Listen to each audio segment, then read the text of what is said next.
The two kinds of networking are the general networking, but in the right situations, and the focused networking of who you want to get in front of. What strategy would you say, or a few tips could you share about finding and connecting with the right people? I don't want to say the word networking because it is about relationships. So I was asked this recently, and I guess it was one of the first times that I actually tried to almost put it into a formula or a strategy. But I think for me, the key thing is networking gets a bad name.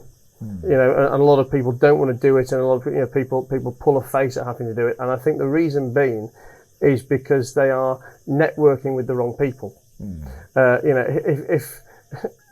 If you look at our situation now, where we're here in the villa, there's 12, 15 of us here. Okay, technically we're networking, but we're all enjoying ourselves because we're the right people, the right connections. Doesn't feel forced. Exactly. In any way. No, and also that they are people that you enjoy being around. No one could possibly put themselves in this situation and go, "I hate networking." But should you be stuck at a BNI breakfast? With 20 people trying to give a forced lead to the local tradesman, or you might be at a conference with 1,000 people that you don't particularly want to talk to, and you're dishing out business cards with no focus and willy-nilly. I guess they're the times when people go, "I hate networking. I don't want to do it." I think the mistake that's made is that they're networking without focus. So, as we just talked about a minute ago, the two kinds of networking are the general networking, but in the right situations, and the focused networking of who you want to get in front of.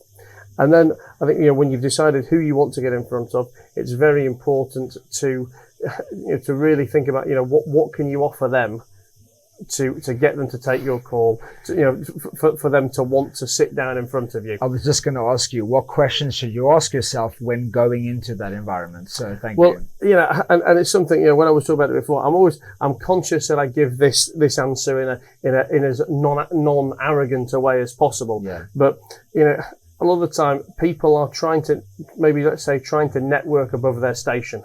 And let's put that into the context of, I don't know, let's give it a fitness analogy.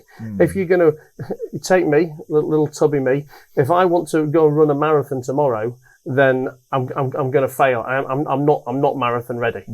I need to do the 1 mile and the 3 miles and the 5 miles, and maybe get the diet right and some of the other bits around it. And the process of running the marathon almost is a marathon. If you've never been in business, or you don't have great connections at the moment, and you want to start saying, well, I want to go and meet that billionaire, and I want Duncan Bannatyne to come and sit down with me, or I want to get Simon Cowell to take my call. You've got to be realistic and think that either A, it's not going to happen, or B, what can you offer these people? This is a very valuable share to get them to take their call.